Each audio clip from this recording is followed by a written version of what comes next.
Here's something doctors know that most men never talk about. Stress from work, money, and family doesn't just disappear at night. It follows you into the bedroom. It can be lying next to the woman you have loved for years, and suddenly your mind will not let your body do what it has always done naturally. For situations like that, doctors look for treatments that help both body and the brain, and that's where Rougiette Ready comes in. Unlike Viagra and Cialis, Rougiette Ready is a next-generation prescription treatment designed to help increase blood flow and prime your brain for arousal. It combines 3 clinically proven ingredients in 1 mint that dissolves under your tongue so it absorbs fast. Most men are ready in about 15 minutes, so you can stay present, confident, and in control when the moment is right. Over 400,000 men have already made the switch to Rougiette. Getting started is simple. Rougiette connects you with a board-certified doctor online, and your treatment ships discreetly to your door. For a limited time only, head to Rougiette.com/dogs to get 15% off your order. That's Rougiette, Rougiette.com/dogs to get 15% off. Make sure to use our link so they know we sent you. Rougiette.com/dogs.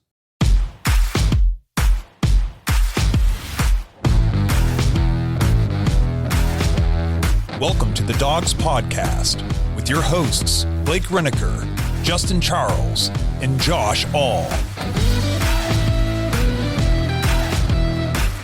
What's up, Browns fans? Welcome back to another episode of the Dogs Podcast. 8 minutes late. I was having some technical difficulties. I still don't have them figured it out, so if I seem overly frustrated, it's because my technical difficulties are really just throwing me off my groove here tonight. Also some kid difficulties, so have kids, they said. But right. We got some Super Bowl talk tonight. We got some Browns defensive coordinator search talk to get into. Just a lot of good stuff to get into, considering I'm sorry we're live and I can't hear anything because I'm getting an ad from YouTube in my ears. So I'm really irritated right now tonight, guys. So wait, you not hear us? No, I got you now. I had to go in and mute YouTube, but I couldn't find it on the right screen because I'm only using one, like it's 2001 or something. But I digress. We'll continue with the opening where I'll hit my stride around minute 45. We haven't lost anybody, I'm sure. Yeah, we're there, bro. We're in the stride. You're in it, dude. Go for it. Send it. But anyways, thank you guys for being here and dealing with this 9 minutes into the program. I promise it'll get better. But we got some good stuff to get into tonight. Before we do, though, if you want to get thoughts and intros on the show, head to thedogspodcast.com, tap leave voicemail in the drop-down menu. If you're watching on YouTube, please like and subscribe. Make sure you tap the notification bell so you don't miss any of the content that we're putting out. You can listen to the show on Apple and Spotify. Find us on any of the social media platforms. Just search at The Dogs Podcast. And lastly, if you're looking for more Dogs content, head to jointhedogs.com, become an official Dog Pack member on the Patreon page, get access to the private Discord, play fantasy football with us, and just hang out with a ton of cool people from all over the world. And we got all genders, age ranges. We got everybody in there. So don't feel like intimidated or shy or whatever. Like you don't want to come in, you're not sure how you'll fit in. Trust me, I'm sure you'll find somebody in there that you hit it off with. So if you're looking for that kind of thing, kind of an online community to be a part of, it's jointhedogs.com, become an official Dog Pack member. So the first thing we wanted to talk about tonight, Super Bowl, right? Let's just dive into the snooze fest that we called a Super Bowl. Seattle Seahawks win. Sam Darnold becomes the first quarterback out of that class to get the Super Bowl. It's kind of crazy. He did it against the Patriot, which, the seeing ghosts meme came out of. Talk about just like a full circle moment for Sam Darnold. I think guys like him and even Baker to an extent, Geno Smith before them, I think it's kind of like there's a development and a patience problem in the league. And like a guy like Sam Darnold was basically just cast away. And now here he is winning a Super Bowl and looking like, honestly, like one of the top 1 to 3 quarterbacks in the NFC. So good for Sam Darnold, good for the Seahawks. Tough for the Patriots. That was it was terrible. This is I turned it off. It's the first time in my life I didn't watch the whole game. I was watching, and then the Patriots scored, and I was like, okay, maybe this will be worth watching. And then the very next possession, they threw a pick. Seattle was just driving right down, and I turned it off. I said, oh, this one's over. This has been boring. It's been awful. Commercials were terrible. I mean, it was just like the most unnoteworthy Super Bowl I can remember in like basically my life. I agree. Yeah, I mean, it was definitely a snoozer. It was a tough one. Like touching on what you said with Sam Darnold, good for him. Like, did really, really well in Minnesota, and they still kind of cast him away. And then to do what he did with Seattle, get a Super Bowl. McDonald, like, basically a very, very newer coach in the NFL, basically just wrapping up a Super Bowl. The big one for me, good for Kenneth Walker. A guy that is like, especially with like fantasy people, is kind of slept on. In a year where he's becoming a free agent, he just completely went crazy in the biggest game you could, won MVP. He's going to get the bag, whether it's from Seattle or somebody else. So it's, good for him. That was a bright point to it. He kind of reminded me, I was watching him run, and like his patience kind of reminded me like Le'Veon Bell. Oof, yeah. Patience behind the line. Yeah, just kind of like biding time, and then just like a quick little jump cut, hit the hole and go. For a while, I thought the MVP was going to be Seattle's kicker. That's that's the kind of game it was going to be. Yeah. I was like, this is going to be a not fun game. It was one of those deals where I don't want to take anything away from the Patriots. They won 14 regular season games, right. But it's the NFL. Like I don't love when we talk strength of schedule and stuff like that in the NFL, because they're all professional athletes, and you play, the league makes your schedule. It's not like you build your schedule. You have your division opponents, all that good stuff. But man, they played a really easy schedule all year, and then compounded on top of that, they get to the playoffs and they get to play the Texans with CJ Stroud, who has, kind of fallen off a cliff, throws, I think, 5 interceptions that game or something, 4 interceptions, something crazy. Yeah. I mean, the Patriots barely pulled that out, and Stroud had 4 or 5 turnovers in that game. If he only has 2, Texans might win that game. And then they go to Denver, and they get to play against Jarrett Stidham, yep. who hasn't played in, I don't remember the last time he played a game. It's a while. Yep. And then on top of that, as soon as they get a lead, a blizzard starts, and no team can do anything. So they kind of had like, you wonder how a team this offensively inept and honestly kind of like devoid of talent on the offensive side. Obviously, we think Drake May's good, yeah. And Travion Henderson is explosive, and Ramondre Stevenson's a nice back, but their offensive line is not good. Whoa. And if 40-year-old Stephon Diggs off an ACL tear is your number one receiver, your wide receiver core is probably not great either, and it's kind of like, how did this team make the Super Bowl? And then if you really go back and look from week 1 through the postseason, it's like, okay, the stars just kind of aligned for them, and this is what happens. No, did you guys talk? Go ahead. I just, all I was going to say on it was, man, when it really came time, their offensive line was exposed badly, like especially the left side. That was a very, very tough game for Will Campbell. That wasn't the first time that, like he had kind of had some film like that leading up to this game. But man, there were some moments where I was just like, yikes, on his ass. That's what I was going to ask, if you guys had talked about Will Campbell yet, because you think about that. They take the guy 4th overall, yeah. Left tackle out of LSU. It's like, okay, we locked it up. We got our left tackle. We're good to go. They made the whole stink about the short arms in the pre-draft process and all that kind of stuff.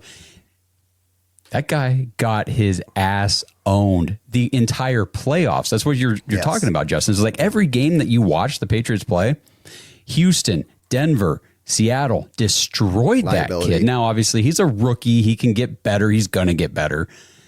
But just because you take and this is for us too as Browns fans looking at pick 6, just because you take a tackle anywhere, and we took Jed Wills at 10. Just because you take a tackle does not mean you're getting that franchise-changing guy. I guess that goes to say for any position, but sure. That it was just interesting watching him get owned. I don't know how he played like the whole year, but I did see the report today that he tore a ligament in his knee at some point this year. That sucks. And was playing with a torn ligament through the whole postseason. I don't know if that had anything to do, because I can't tell you how he played before the ligament tore, because I don't watch the Patriots every single week. But I do think that obviously playing not at 100%, I will say this, despite getting kind of lucky and playing against poor offenses through the playoffs, they did play arguably the two best defenses in football going through the playoffs. I mean, the Texans and the Broncos defense were very, very legit. That's a tough road. You had to play the Texans, you had to play the Broncos, and you had to play the Seahawks. If I told you to pick the three best defenses in the league this year outside, them and the Browns, maybe make those are four in your top five. Yeah, for sure. You know what I mean? Yeah. So it's so that would have been a tough road, but we were talking, Justin, it was like if you like the defensive battle, you like the Super Bowl. It wasn't even an overly defensive battle, because the Patriots had guys open and May kept missing. Like it wasn't like two teams and just nobody could do. If they could have just done some of the easy pitches and catches, who knows what the game was? I mean, he missed. Was it Henry or somebody wide open, or maybe it was Austin Hooper? I don't remember who it was. It was Hooper. Hooper. I knew it was a white tight end. Because he used to be our tight end. That's why I remember that. Yeah. And he misses him wide open on like a who knows what could have been. So it's just like, yes, it was very good defense out of the Seahawks, but it was a lot of bad offense out of the Patriots too. And just like I said, it was just not an exciting game. Like no part of that game had me excited. I turned it off with 7 minutes to go and haven't thought about it since. I mean, anytime you turn the ball over 3 times and you're sacked upward, I mean, you get sacked 5 times, it's uphill sled. And I mean, I felt like at no point were they ever in the game. Like I know we talked about like that first touchdown they got and, maybe the momentum's picking up, but I just felt like as the game went on, I was like, they really just can't do anything. Like they just can't move the ball. No, and I think I heard you guys, I know you started talking about the Sam Darnold and the development issue in the NFL with the quarterbacks and stuff, but there is a patience situation with these quarterbacks, because not very many guys come in the league ready to just play at that super high level in year 1 and 2. Yeah, I know Drake May got to the Super Bowl this year, but then you saw what happened to him in the Super Bowl. Right. I mean, he looked like Sam Darnold looked back in his second year in the league. So maybe we just need, and I know it's hard for us as fans too, because if you see a guy come in, it's not like an immediate, this is it, this is awesome. Then you get like, get the next guy in there. And that's when you see these players go to different teams, and 4 or 5 years down the road, they start to have success. I think you kind of see what fit. I've said this before when we've been drafting people. Fit matters almost more than anything. All these dudes are talented, especially guys taken in the first round. They all have big arms.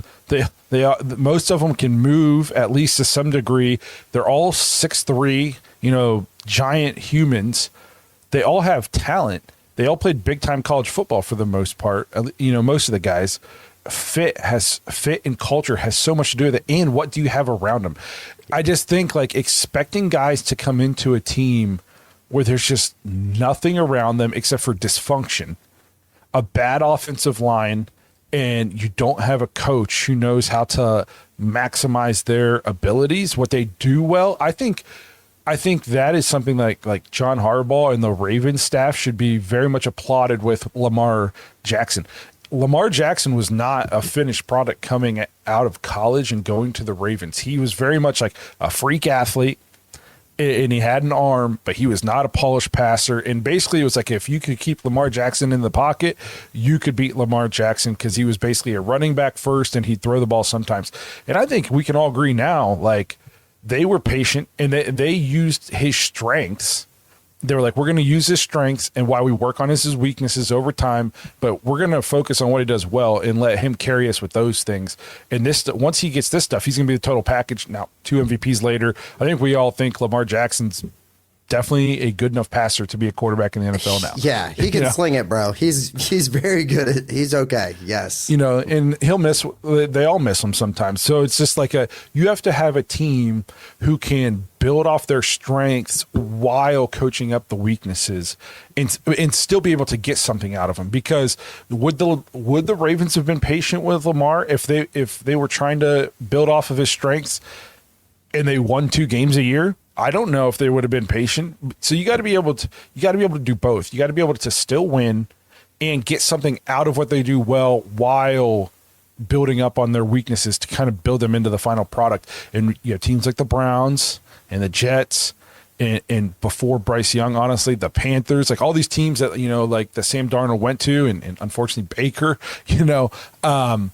that's not what they're known for. It's like, you better come here and you better win us the Super Bowl in your first week. And if not, you're gone. And that's why we are perennially bad. And there's teams around the league like the Seahawks. Have the Seahawks like really ever been bad, at least for any long stretch of times, in the last 20 years?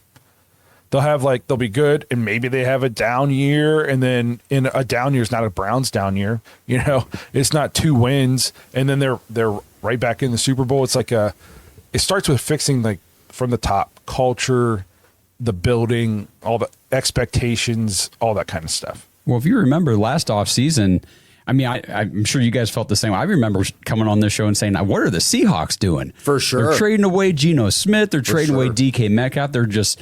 everybody's gone. They're getting rid of all these players, and it's like, okay, I don't really see the vision there. Okay, they knew what they were doing. It's just it's crazy. But Mike Macdonald is a great coach. Yeah, very good. Another guy from Baltimore. Yeah, he's a great coach too, and they might have the best at drafting GM ever, dude. I saw a list of maybe like their last 3 or 4 drafts. They haven't missed on a pick. Yeah. Every pick for their last 4 drafts plays and contributes and is a high level player for them. No wonder they just won the Super Bowl. They got good cheap talent all over the roster. Yep. I wish I should have saved the picture so I could have read them off. It is crazy, all the way back to the Tyreek Woolen draft. Oh yeah, and they got him in the 4th or the 5th. Since that they hit on every player in that draft, and since they literally haven't missed. Every player plays for him. It's crazy. It's like the anti Cleveland Browns. This episode is sponsored by ButcherBox. Browns fans, I hope you didn't miss out on the Christmas promotion from ButcherBox, but if you did, I have great news. The promo is still running this week. Head to butcherbox.com right now, and new members will receive your choice between free New York strip, ribeye, or filet mignon in every single box for an entire year. Plus, you get an extra $20 off with promo code DAWGS, DAWGS, at checkout. Just head over to butcherbox.com, choose your box and your delivery frequency. With the custom classic box, you get exactly what you and your family love. Choose from over 80 products, including meat and seafood. Plus, you can manage your entire subscription online, and you can change your box type, your product selections, your frequency, or your delivery date at any time. Shipping is always free. Deliveries come straight to your door on your schedule, and you can cancel anytime. Every meal is easier when your freezer is stocked with high-quality meat and seafood from ButcherBox. That's butcherbox.com. Right now, get your choice between free New York strip, ribeye, or filet mignon in every box for an entire year, plus $20 off with promo code DAWGS, DAWGS, when you check out. Hey, do you want me to play this voicemail from Kenny real quick? Yeah. Yo, guys, it is Kenny Mack, and it is currently a blizzard up here. So Blake will be happy to know that we've got about 2 or 3 centimeters already. But jokes aside, how about that Super Bowl, man? What a tough watch. I mean, like that AFC, the whole AFC conference was so bad, and we couldn't get our crap together to get in and get something half decent on offense and special teams that maybe we could have competed. But I mean, I guess I'm fooling myself. We knew how the offense was going to be at the beginning of the year. I'm glad we got Moncton now. But, I mean, if you take a look at the way that Super Bowl went, there was a blueprint there. And one of the things was the defense, obviously. We got some elite pieces there. But the offense, they don't have a stellar quarterback. They got a quarterback that doesn't make bad decisions. And like previous the year before, it was Jalen Hurts. And so maybe that blueprint is over 2 years now. But I believe like elite special teams, a running game you can rely on, that you can really sell play action to, is the way to go. But that being said, guys, man, we need definitely to have a special teams coordinator. The other thing I want to see after all Josh's mock drafts, I want to see 2 receivers in the first round. I want to see Boston. I want to see Tate. But the O-line, I'm having problems with athletic or grow. He was asking if we should be going after a more athletic tackle for the pass protection or like a more run game mauling type of tackle. You got to find somebody who can do both. That would be the answer. Yes. You know what I mean? I know he mentioned special teams coordinator. We just hired one right before we came on here, correct? I didn't imagine that. Nope. You got his name, Josh? Yep. It is Byron Storer. Look at that graphic. Look at us. I'm all over, baby. I knew you were going to, yeah. You wouldn't have known from the first 8 minutes of this show, but we've done this before. But no, so it's a guy from he was a assistant special teams coordinator coach for the Packers. I wish I could say like, oh, great hire. I really don't freaking know. You know what I mean? I don't know anything about him. I know that the Packers have won a good amount of games the last few years, and so it's not a bad thing to hire guys from winning organizations. So that's really all I can say about that. And I think Kenny said it in the Discord. Your special teams coordinator, obviously there's some scheming and stuff, but let's be honest, like your special teams are probably going to be about as good as the players you get to put on there. So it's going to be like so much of the season is going to be, can Andrew Berry give the coaches good players? Because I don't care if Todd Monken ends up being freaking the Kirk Cignetti of the NFL. We'll never freaking know if we don't add good players, because 100%. It's just not going to be something. You can't win in the NFL with bad players. It's not a thing. You know, this isn't high school football. Like effort and attitude, they only get you so far. You know. Last offseason was a good step in the right direction for what Andrew Berry can do with this roster. Unfortunately, the results of the last 2 seasons, only winning 8 games in 2 years, is largely a result of very poor roster building over the previous 5 years. So what are we going to get this time around? We'll see how much Deep Podesta being gone influences things, Kevin and that coaching staff being gone, having these new coaches in here. It's going to be interesting. So I wanted to talk about as kind of transition from special teams coordinator. Hopefully we're not cussing this guy out in 6 months, you know, so welcome to Cleveland, coach. Hopefully things go well. I kind of want to then talk about, we still don't have a defensive coordinator. I know we have been interviewing guys, kind of casting what seems like a little bit of a wide net. Do you have a list of names of the guys we've interviewed, Josh? I do. I'm going to have to scroll a little bit to get them. So I know, first of all, we've done Jason Tarver, the linebackers coach for the Browns, and Ephraim Banda. Is that how you say it? Yep. Okay. The safeties coach. Yep. So 2 internal. And I know we did the passing game coordinator for the Rams, and I know some people were like defensive passing game coordinator, right? The defensive passing. I answered this in our Facebook post. Somebody was asking about like, why would we hire an offensive guy for defense? There's passing game coordinators for both sides of the ball. Here's the deal: is I don't really know any of these guys, but that one, at least on the surface level, piques my interest in terms of, like, I didn't want to hire a passing game coordinator to be our head coach. I'm definitely willing to promote a passing game coordinator to defensive coordinator if we think he's got what it takes. Rams have had very good defenses. Yes. You know what I mean? Like, very good defenses. So that's a name that on the surface intrigues me. Again, like, speaking on specifics of the coaches and what they would want to do scheme and I don't know a bunch of passing game coordinators around the league on the defensive side of the ball. You know what I mean? Like, yeah. But that's at least on the surface a guy who I was like, oh, well, that could be interesting. Did you say his name? I'm sorry if I missed it. I did not. It's Aubrey Pleasant. There you go. Right? Aubrey Pleasant. Yeah. Be a pleasant hire. And then I kind of mentioned this in the Discord yesterday. Do you guys want to promote from within, or do you want to go outside? So there's things here. I really think Jason Tarver is kind of intriguing. Like, just based on what that he's done with that position group. I mean, if you think about it, you've got JOK, you got Swessinger, Devin Bush. Like, that group has been very consistent. Anthony Walker. I know when he wasn't in, we looked terrible. Like, he has developed that room to top notch. So will it translate to defensive coordinator? I'm not sure, but I'm intrigued enough. Then I think he's done enough, and the system would be pretty similar, where you could kind of just slide him up. What about you, Josh? Yeah, I kind of like the outside hire approach.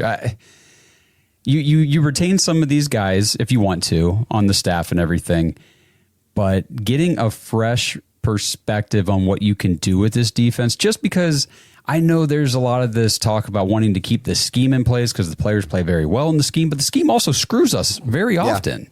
That's fair. And there's parts of the defense does poorly that I would like to get rid of, honestly, if we could.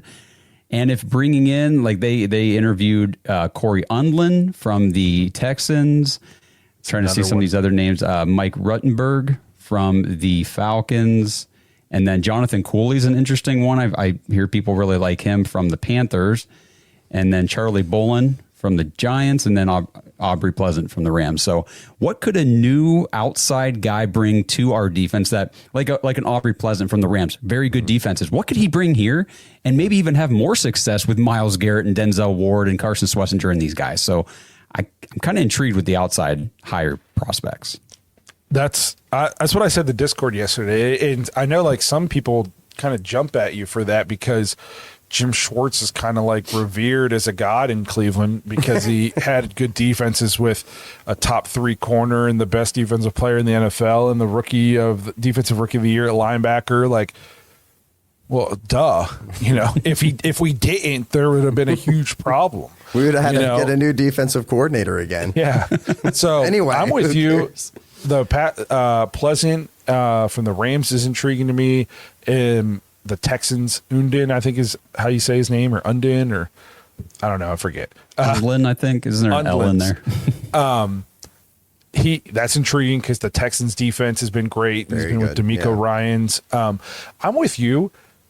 I was kind of early on this. I've been kind of pounding the table about how our defense has been fool's gold a little bit the last couple years. Like, obviously, we watched Joe Woods, be awful with the talent on this team.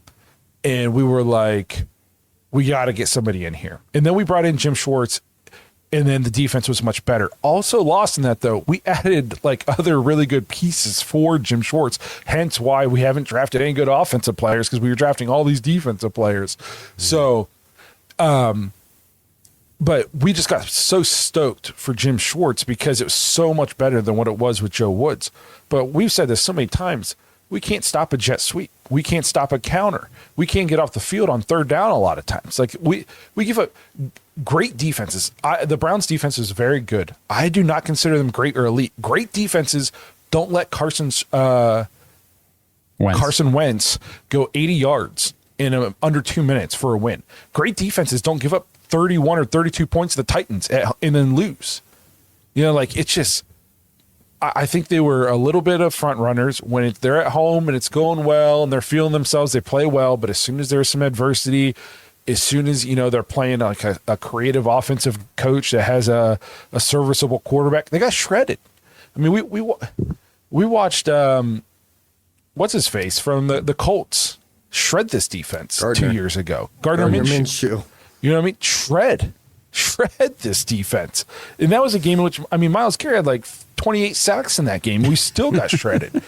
So it's just, I'm with you, Josh, in terms of like, I appreciate Jim Schwartz, and I think he's a good defensive coordinator. I think there's better defensive schemes out there.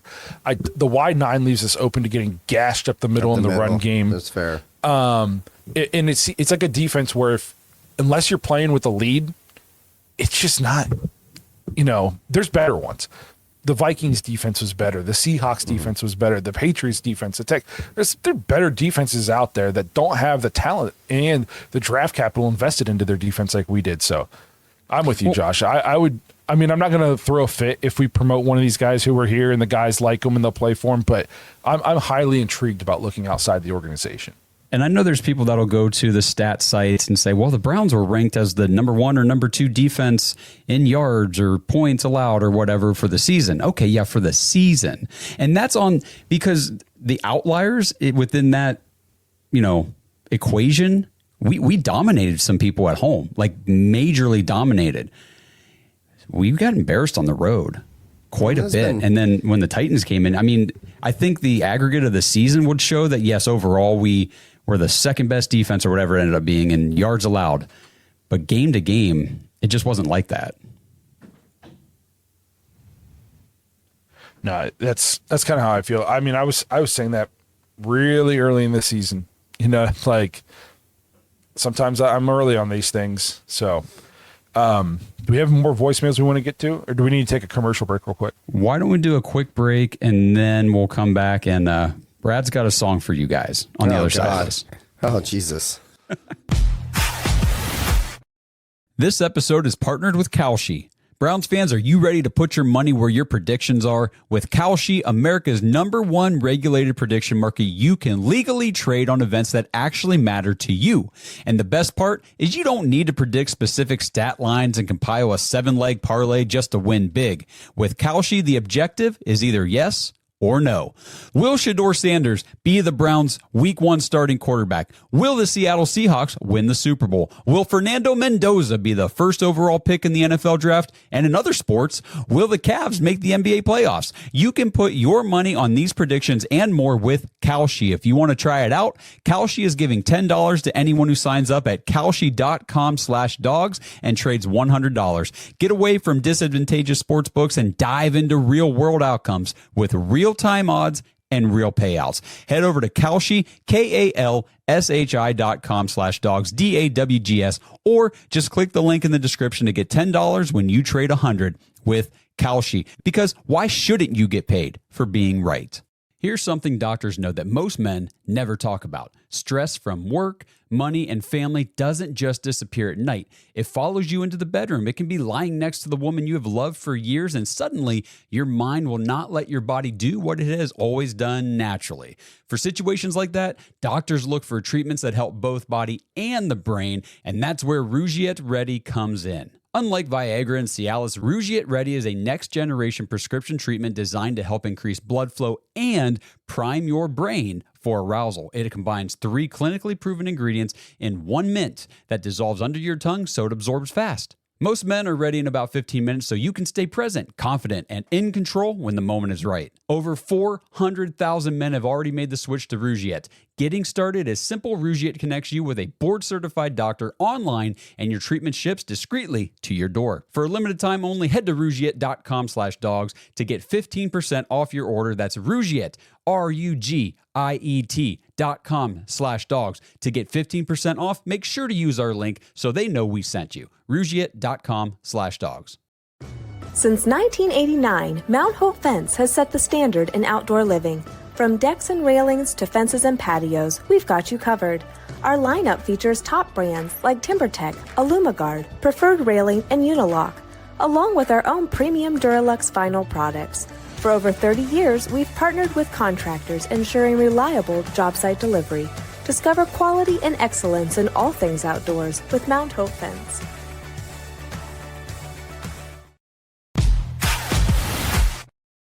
What's up? Welcome back. First of all, I want to say in the Kalshi commercial, are the Cavs going to make the playoffs? Shit, yeah, Yes. we are.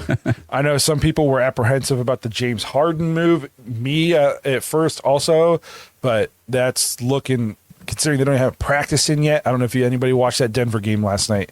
I'm really liking the moves the Cavs made, so I'm all in on the Cavs right now. And then I saw a comment in here before we get to commercials. It says, Josh and Dogs, last Sunday, G. Bush on his episode used one of your clips and gave big props to your pod. So thank you. Really? Oh, cool. We'll have to check it out. Maybe let us know what episode it was. So I'll go check it out. So Yeah, drop a link. appreciate that. Yep, we appreciate that. We've collabed with a lot of other Cleveland sports creators, so it's always nice when they do something like that. So we appreciate it. Yeah, that was good. But all right, let's get to another voicemail. I'm here without you, baby. I really miss the 2020 Browns. I really love when we had an offense that could score. I'm here without you, baby. I hope we find an offense so we can watch more scoring this season. Rip Brad Arnold, man. 3 doors down, man. Always losing their childhood, guys. Well, Njoku's on his way out. Lost Nick Chubb. Pretty much the whole offense from 2020 that we won the playoffs with is no longer going to be here this next season. So, time for a reboot and a new offense. Let's go. Hired some new coaches, looking for a defensive coordinator. Got a special teams coach now. Finally closed the book on the Jim Schwartz drama. I don't know. We'll see how this offseason goes. I hope we just draft a lot of offense because we need it bad. All right, guys. Can't wait for the show. Let's go Browns. Roof, roof. Did you guys see the reports that the Raiders are interested in Jim Schwartz? I did. I did. I wonder how that's going to work out. He, I saw a report that said he's more than open to going there too. So I kind of be shocked if that's not where he ends up. First of all, Brad, like he said, R.I.P. Yeah, I didn't even know that was from 3 Doors Down. Justin and I should have saw them in concert, but he didn't get to. He wasn't able to play because he was sick. So that was a tough one. Got stuck with freaking Daughtry. I saw him a long time ago, back when I was like 19. But like most things when I was 19, don't remember a lot of it. I never got to saw him, so that I was bummed about that. But so good song out of Brad Moneymaker there, I guess. I don't think he's ever actually heard the song. Yeah, I didn't know the song when he sung it because I didn't know that was going to be a tribute like Tenacious D, but who knew? Thanks. But Brad did bring up a good thing, a good thing we need to talk about. David Njoku coming out on Instagram yesterday, basically saying, "Hey, Cleveland, I love you, but I'm going to not be back next year." And I feel like a lot of people were kind of like, they kind of felt like the Browns weren't going to re-sign him. And I wondered if Chief kind of like, they basically told him like, "Hey man, we're not going to give you some big contract." And so he just kind of got out in front of it and said he's going to go look for a new home. Either way, it sucks. David Njoku's been like, he's one of my favorite Browns players of this era. The way that he kind of turned it around, total like attitude adjustment, I guess is a way to say it, in terms of wanting to be traded to becoming like the biggest offender of Cleveland. Like you just couldn't talk bad about Cleveland in front of him, or he was going to correct you. Like that's one that sucks. And I understand it for him. Like, I hope he just goes somewhere and gets to play on a good team. Yep. You know, so like I understand it for him. I understand it for the Browns in terms of they just drafted Fannin. They got to add talent to the team. You're probably not going to sign an older tight end. It just sucks because, like, you know, like it sucks when one of your favorite players isn't going to be back on the team. That's you couldn't have said it better, man. Like honestly, the last few seasons kind of been like the heart of Cleveland, especially with the Browns. He's like that outspoken, like, you know, rally the city kind of guy that we haven't had. As far as like him leaving, me and Josh were talking about it before you get on. I know everybody, like, we love Harold Fannin and he's awesome, but it leaves kind of legitimate holes at what you're going to try to do with blocking. He's kind of, he's missed some games, but people forget how good he was at blocking. He was a big part of what we tried to do, you know, and we're successful at the past few, 3 seasons ago, if you want to call it that. But, obviously I think that leaves a huge void that they're going to have to address. And it's not as easy as just Harold Fannin being a plug-in. It's not like that. No, they're completely different styles of tight ends. Yeah. And like he became a very good run blocking tight end. When he first came into the league, he was just like a guy who wanted to basically play wide receiver. Yep. And he changed his game, became such a great run blocker, and he had the great run with Joe Flacco, and then you kind of saw his numbers really drop off the last 2 seasons. Well, a big part of that's because we couldn't block, and he had to stay in and block all the time, you know? So, and the quarterback play has just been atrocious the last 2 seasons, and just basically the play in general. So I could see him going somewhere that has like a good offense and being very good again. Like, it would suck, but what if he goes to the Chiefs? You know? That's the one everybody talks about. Do really well. The Chiefs, or there's another team that I was thinking of. Somebody mentioned it to me earlier today, and I was like, that'd be a great fit for him also. So, or go out to like San Francisco and play with Kittle, because Kittle's always hurt. And what did Kittle hurt this year? He tore his Achilles, man. Jake Tongas is going to probably be the guy. But he said it was, I did read Kittle said it was like on the milder end, like after everything, and he expects to be back at the beginning of the season. We'll see. We know how the Achilles injuries are. You know what I mean? So there's going to be some good landing. And I hope he's made a lot of money. I hope he goes somewhere that's good for him, like Football Fit. I'd love to see David Njoku win some football games and be on that like a contender in contributing. So I'm happy for David. It just sucks. It does. And, you know, kind of, he was one of the guys that we were keeping an eye on when the trade deadline was rolling around in November. It was like, okay, are the Browns going to move him before the trade deadline because he's on the last year of his deal and all that stuff? They didn't, which I see some people online saying that doesn't really make a whole lot of sense now. Like, if you weren't going to trade him, then that means you probably wanted to extend him. They didn't extend him. Now they're not going to extend him. So I guess he was hurt too. He got hurt right before, a week before the deadline. Blew his knee all up. Let's be honest. As much as we like David and we think he can go to a contender and be very good for a good team, what's the market for a 30-year-old, you know, banged up tight end? Like, so what? We're going to get a fifth for him, maybe? You know, a fifth or a sixth. Hell, I just keep him for half the season. Well, you know what I mean? Just keep him then, let him be and let him play here, because I mean, do we need another 6th-round draft pick? I guess, like, in theory, it's always better to have them than not have them. But I don't know. I just don't think your return on investment, more than likely, if you traded him in the season, was going to be worth it. Now, if somebody was like offering you third, okay, then we're stupid for not taking it. But those offers obviously weren't coming in. And I wonder how much of them not trading him had anything to do with the dead cap hit. Because I was reading some stuff. He's got like a void year, a dummy year on the deal. So they're going to mark him as like a post June 1st cut, or his contract essentially. So they can split the last, what is it, $24 million over the next 2 seasons rather than taking it all this year, something like that. So I don't know how that works if you trade the guy.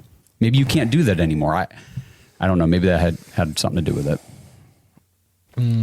Blake just pulled a John Nye. I know. I'm tired, man. It's been a long day. Passed out on there. Nice. Stoked, bro. I'm just over here yawning. This sucks. Get me out of here.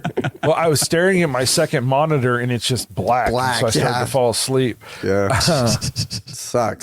We got another voicemail we want to play? Yeah. Yeah. This one here is, what time we got going on? This one's from Cooper. Hey guys, Cooper Belvin back again. Just wanted to say, because I know this, like, you guys were talking about this in a past episode, like not the past episode, but like the past episode. So I heard that a player on Ohio State was going to be in the NFL draft for 2026, which was Tate. Do not know his full name, but me and my dad really want him on the team. We obviously want, like, in the next few years, obviously right now, because like Jeremiah Smith is too young to enter the draft, but whenever he is not too young, then we definitely are hoping he's a future Cleveland Browns. So yeah, I just wanted to mention that, and I really hope we get Tate this year. You know, that's all. Man, what a cool kid. I love it, bro. God, I was never been so proud. I was waiting for him to be like, and screw Blake Renaker like Pat McAfee style, but he didn't do it, unfortunately. We should send that kid some Dogs podcast. Absolutely, yeah. Can we get a Cooper? If you're watching, email the show. Go to the Dogs tell podcast. His dad to reach out. Yes, tell his father. Yes. Go to our website. Email the show. want to send Cooper some gear. That's awesome. Actually, Cooper and his dad just joined the dog pack Oh, over the really? weekend. Yes. All right, Nice. Andrew Oh, Jackson, man. chill out. Yeah. That one dog goes pack for you, is- brother. That's you, The dog. dog packs. I don't know if that's a Wowzers. place for a child. We're gonna No. have to clean it up. Yeah. We're gonna have to put some rules in place. I'm gonna have to clean up my show language a little bit Yeah. now, and that's for you, Cooper. I'll be that guy. Oh man, but well, that's awesome. That's yeah. so cool. And like we too would love Jeremiah Smith to be a future Cleveland Brown. I hope the Browns don't suck bad enough this year that we're picking, one Number or two or one. three, because that's where he's going to go. But if we are, I'm taking him 100 times out of 100. And Carnell Tate at 6 Yeah. is definitely like it's him. It's one of the big three, honestly. Yep. Like I want one of them. I know we've talked about do you go tackle at 6? I just think the drop off from receivers, like your top 3 or 4, depending on where you have Boston, the drop off from there to the next ones, like there's still other good receivers, but those are like your clear cut top 3 or 4 guys.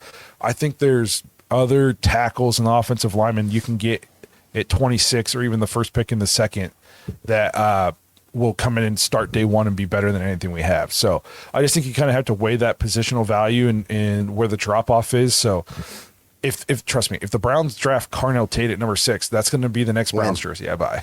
Win. That's a win. Yeah. I would. Yeah. I was going to say, we can keep the draft talk going because now the voicemail next is Brandon. What's going on, guys? Brandon from Phillipsburg, New Jersey, representing the 908 here, but a Cleveland Browns fan at heart. My question is reference to the draft. I know we have the 6th pick, and I'm hoping that we take Carnell Tate. Just wanted your input. If for some reason Carnell Tate is not there at pick 6, let's say he's taken by the Giants or an earlier team, do you think the Browns still go wide receiver there, like picking Lemon, or do you think that they go tackle now that Tate is off the board? Appreciate what you guys do and looking forward to hearing a response. Thank you. I'll say this real quick. Obviously I would love to go wide receiver at 6. Tate, Lemon, I love those guys. I will not be shocked if Andrew Berry passes on wide receiver and goes tackle. Even if Tate's on the board, I would not be shocked if that's what he does. I guess then here's my thing. If we don't take a receiver and we take a tackle, are we upset?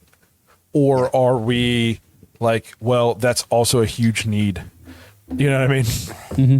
This Like I obviously I want the wide receiver because really, like, outside of Josh Gordon, we haven't had like that kind of guy on our team ever. We're constantly trying to find mid-round draft picks and make them good. Brian Robisky's and Muhammad Massaqua's and all that stuff. Just bringing some names out of the cellar. Yeah. But at the same time, our tackle play the last 2 seasons is probably the worst in football. And until those 2 positions are solidified, I don't care if we add all 4 of the top 4 receivers to our team. We're not going to be any good. So it'll be hard to like not be disappointed if those guys are sitting there, especially Carnell Tate because he's a Buckeye, and we go with a tackle. But I'm telling myself now, a month and a half in advance, like, be okay with getting a good offensive line because all the best teams have good offensive lines. Like that's just the way it goes. I just worry. This is my only fear, Blake, and this is a me problem. I worry that I'm going to have Julio Jones syndrome after this thing. I'm going to watch Mekhi Lemon and Tyson and Carnell Tate just ball out for the rest of my life and their careers with these other teams, and I just got to eat it. And then if history holds, whoever we take will be just historically crappy, and then I'll just have to deal with that forever. So I disagree with you here, man. I want the shiny toy, man. I know that it won't matter if we can't hold the defensive end, but give me the shiny toy. At least we can solidify that in. I'm on board. I love all 3 of those guys. I don't think you can really miss Tyson. There's some injury stuff, but man, those 3 are very, very exciting. This episode is sponsored by ISSA. Browns fans, if you're into health and fitness, have you ever wondered how you could maybe turn those hobbies and your passion into an actual career? If that sounds interesting to you, then ISSA has the opportunity you've been looking for. ISSA is the International Sports Science Association, and they can help you become a certified personal trainer in as little as 3 months. And right now you can get $100 off your certification when you sign up through our link, joinissa.com/dogs, DAWGS. Now, certifications are 100% online, self-study, and self-paced. You can study anywhere from your phone, tablet, or computer. And the final exam is open note, open book, aka piece of cake. Except you fitness nuts probably don't eat a ton of cake, so let's just call it a piece of delicious protein bar. And ISSA has the #1 job guarantee in the industry. If you get certified and sign up to be a certified trainer with ISSA, you have a job guarantee or your money back. ISSA has over 10,000 gym partners that have over 73,000 open jobs for trainers right now. And you don't need a 4-year degree or a 2-year degree. You just need your certification to qualify for these jobs. So what are you waiting for? With certification this simple, there's no excuse not to pursue your passion and become a certified personal trainer today. Get $100 off your certification at joinissa.com/dogs. You've wanted to make a change long enough. Now it's time to do something about it. That's joinissa.com/dogs for $100 off your personal trainer certification. I understand. Trust me. Yeah, I definitely understand. I know you do, bro. I know. It's one of those things like when you mentioned the injury history, how much does that scare you knowing the Browns? We draft guys who've never even heard of the word injury and then spend their entire career in Cleveland on IR. I am just terrified to draft a guy who already has an injury history. I just feel like the Browns are screwed. If we don't draft him, he'll be the best one. Yeah. He'll be the best one. He'll never get hurt again. He'll play 12 years in the NFL, walk straight into the Hall of Fame. And if we draft him, he'll be Cedric Tillman. Never be able to stay on the field. God. You know what I mean? So It's, taking my thing with here. Tyson so far, from what I've come away with, like he's probably the most dynamic of those big three or big four, if you include Boston, which I'm starting to. I really, really like what I've seen and read about with Denzel Boston. But with Tyson, the reason why I have him behind Carnell Tate and Mekhi Lemon, he's got some focus/concentration drops that creep into the film, and he doesn't do a whole lot with the ball after the catch. Like if you get him wide open in space, sure, he'll take it, but he's not making guys miss. So he's very acrobatic, going up and coming down with some catches and stuff. But that injury history is just, you can't ignore it. It's one of those things where just don't overthink it. Ohio State wide receivers just look at all of them. They hit. Just take it. You know what I mean? Just take it. Some of the knocks I hear, he was the #1 wide receiver on his college team. Why would we take him that high? Well, neither was Emeka Egbuka. Neither was, Jason, Jackson Smith and Jigba. Terry so McLaurin. many of these.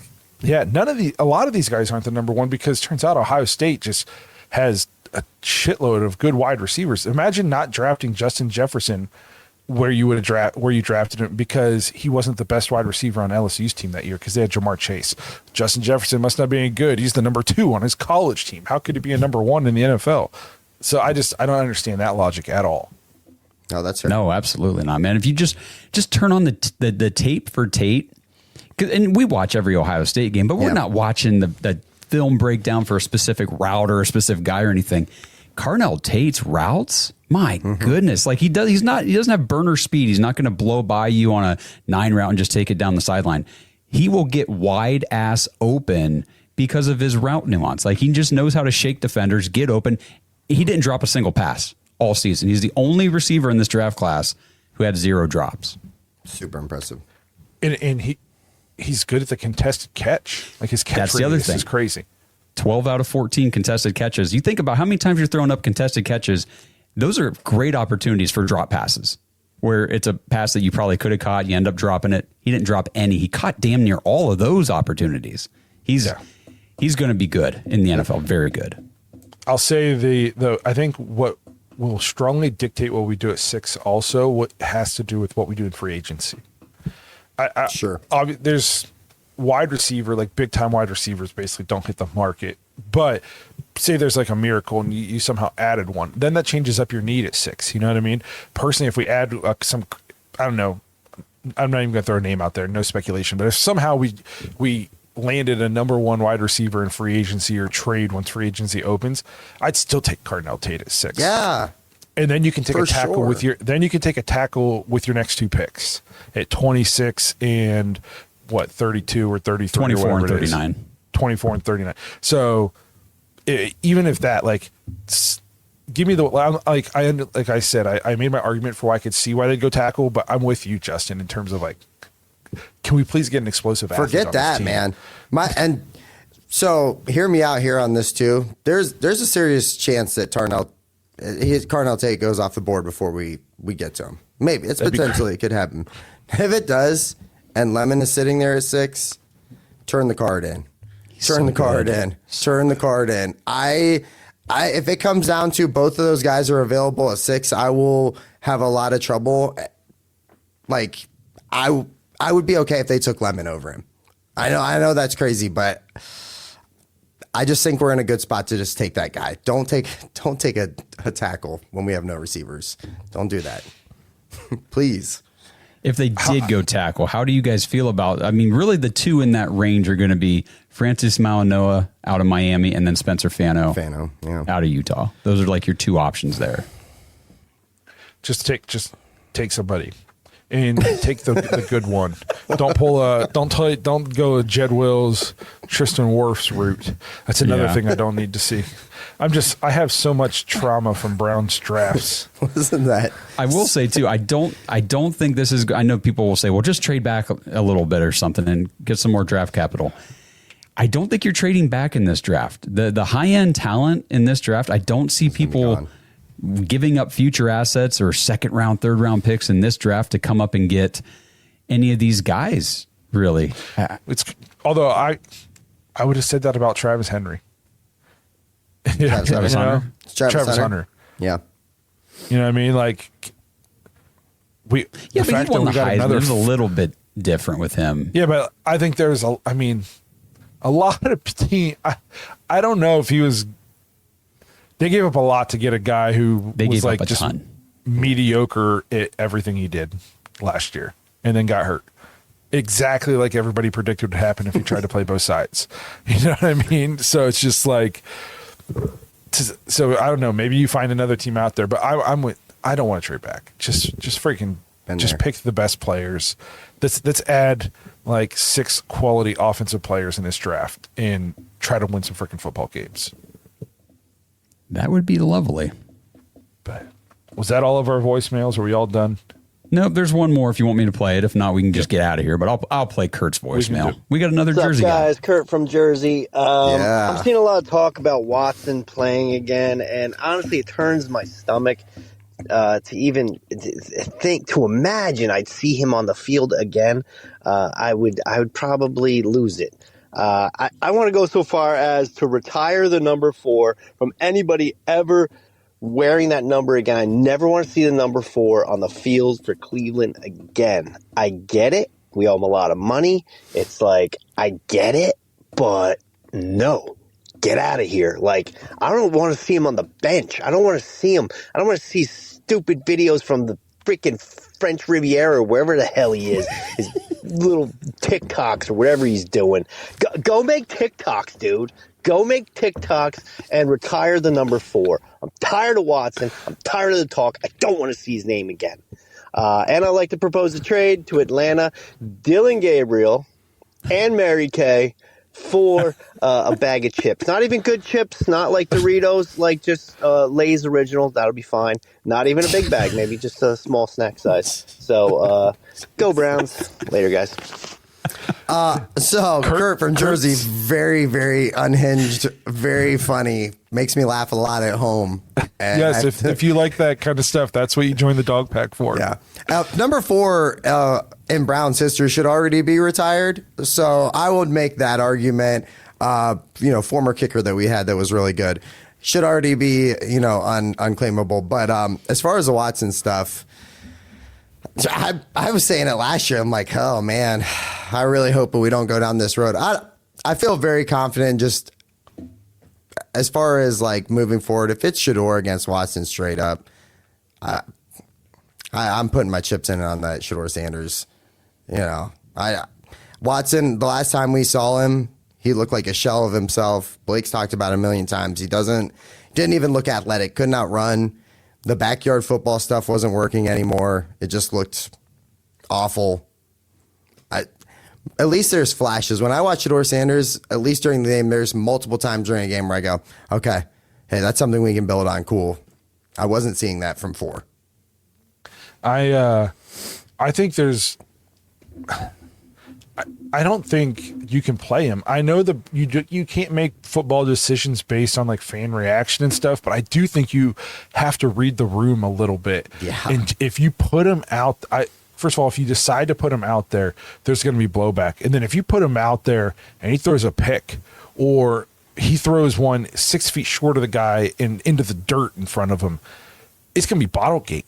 You know, like it is going to be a hostile environment if you do that. I just don't see a world in which that happens. I think I'm seeing more reports in terms of the Browns are going to bring in a vet to kind of compete in the QB room. Like there's a better chance you'll see a veteran play for Todd Monken this year than you would see Deshaun Watson. I think we all are like, let's see what we got in Shedeur, especially if we add offensive talent around him so we can properly evaluate him. But I'm not going to handcuff my brand new coach. I'm going to say, you know, what do you need? What do you want? What do you think's best? And go from there. So I'm with Kurt. I don't think you can put him on the field. I really don't want to. And don't throw so much shade at Lay's original, man. They're not terrible. Yeah. The baked are okay. I wouldn't give up. The baked ones are real good. Baked, super good. Yeah. Very on point. I'm not giving up my original Lays for Mary Kay. That's for sure. I think it's funny that he wants to trade. Mary Kay's the one that I don't know if you guys saw like her article from, I think it was from today, talking about how Todd Monken is intrigued with Deshaun Watson. He didn't say that. He said that, you know, we have this guy in the room who at one point in time was a Pro Bowl quarterback and played at an elite level. He did not say, I think he still can. So I don't know. I don't know why we're pushing that agenda. Somebody up there's telling them to warm us up. They're fluffing us, getting us ready. So I don't think I'm with you though. That would not go over well. No, bad. It's bad. Public enemy number 1. You're putting the lens on yourself as, hey, we suck. We go ahead, talk shit about us. Here's something more. Go ahead. Oh man. But all right, well, we will wrap this thing up. We appreciate you guys being here, hanging out with us. Please don't go anywhere. We're going to be bringing you episodes all off season as we talk about, you know, defensive coordinator hire, hopefully soon within the next week, draft prospects, free agency prospects, all that good stuff. So don't go anywhere. We're with you guys every single week, even through the off season. We appreciate everybody who's going to stick with us for the next 6 months as we roll into the 2026 football season. We'll sprinkle in some Cavs talk, probably sprinkle in some Guardians talk when it gets to that point. So we make it fun. We always have a good off season. Get to do some fun episodes, hot take episodes, all that good stuff. So if this is going to be your first off season with the Dogs and you're not quite sure what to expect, just know, you know, it gets sprinkle in a little technical difficulty. Just a little bit. Just a little bit. Hopefully by this time next week, I'll have my second monitor working, so you won't have to just look at the top of my forehead all episode. Probably not. Probably not. But we appreciate you being here. I appreciate you staring at my forehead. And we'll see you guys sometime next week. Thanks for listening to another episode of the Dogs Podcast. Make sure you subscribe on YouTube and follow us on Twitter at The Dogs Podcast. Get your thoughts on the show at thedogspodcast.com.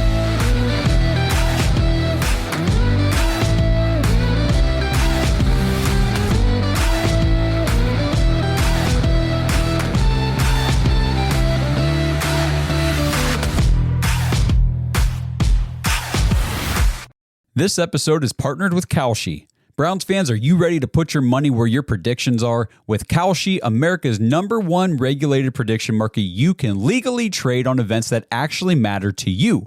And the best part is you don't need to predict specific stat lines and compile a 7-leg parlay just to win big. With Kalshi, the objective is either yes or no. Will Shedeur Sanders be the Browns' Week 1 starting quarterback? Will the Seattle Seahawks win the Super Bowl? Will Fernando Mendoza be the first overall pick in the NFL draft? And in other sports, will the Cavs make the NBA playoffs? You can put your money on these predictions and more with Kalshi. If you want to try it out, Kalshi is giving $10 to anyone who signs up at kalshi.com/dogs and trades $100. Get away from disadvantageous sports books and dive into real-world outcomes with real-time odds and real payouts. Head over to Kalshi, KALSHI.com/dogs, DAWGS, or just click the link in the description to get $10 when you trade $100 with Kalshi. Because why shouldn't you get paid for being right?